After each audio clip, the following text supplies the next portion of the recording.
saya tegaskan bahwa kita juga harus mengakui dan menjamin hak Israel untuk berdiri sebagai negara yang berdaulat dan negara yang harus juga diperhatikan dan dijamin keamanannya. Solusi dua negara atau two-state solution kembali menjadi pusat perhatian dunia. Kali ini, sorotan datang dari media Israel yang mengangkat pernyataan tegas Presiden Republik Indonesia, Prabowo Subianto, terkait syarat mutlak Indonesia dalam mengakui kedaulatan Israel. Dalam pernyataan bersama Presiden Prancis Emmanuel Macron pada Rabu lalu, Presiden Prabowo menegaskan satu prinsip yang tak bisa ditawar. Indonesia hanya akan mengakui Israel jika Israel terlebih dahulu mengakui kemerdekaan Palestina. Pernyataan ini sekaligus membuka fakta penting yang selama ini kerap disalahpahami. Indonesia bukan menutup pintu diplomasi, melainkan menetapkan syarat yang sejalan dengan konstitusi dan sikap politik luar negeri Indonesia sejak era Soekarno. Kemerdekaan adalah hak segala bangsa.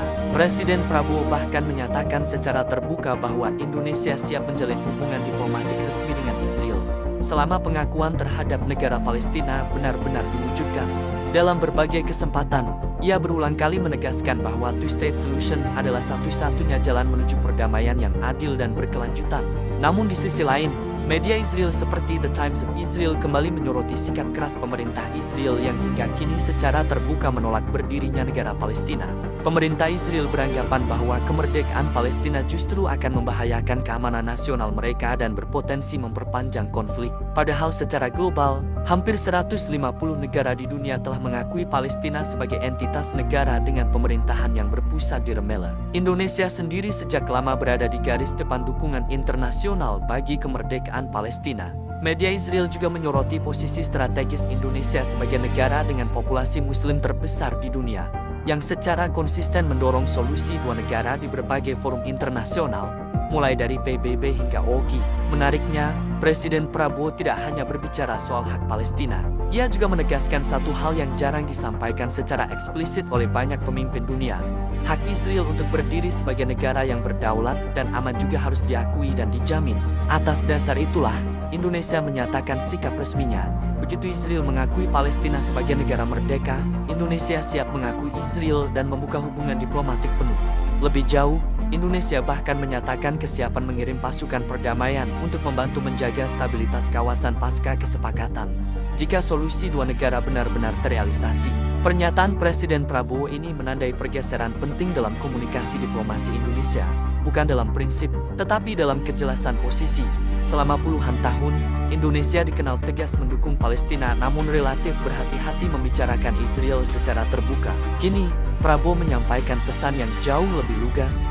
Indonesia bukan anti-Israel, tetapi anti-penjajahan. Strategi ini memiliki beberapa makna geopolitik penting.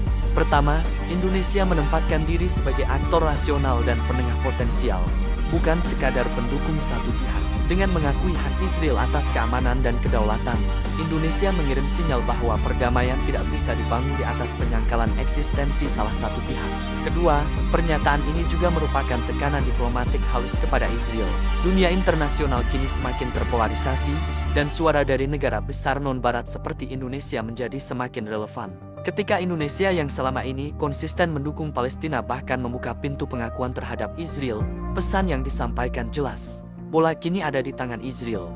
Ketiga, langkah ini memperkuat posisi Indonesia di panggung global sebagai negara berpenduduk Muslim yang moderat, berprinsip, namun pragmatis. Ini sekaligus membedakan Indonesia dari narasi ekstrem yang sering dilekatkan pada isu Palestina-Israel.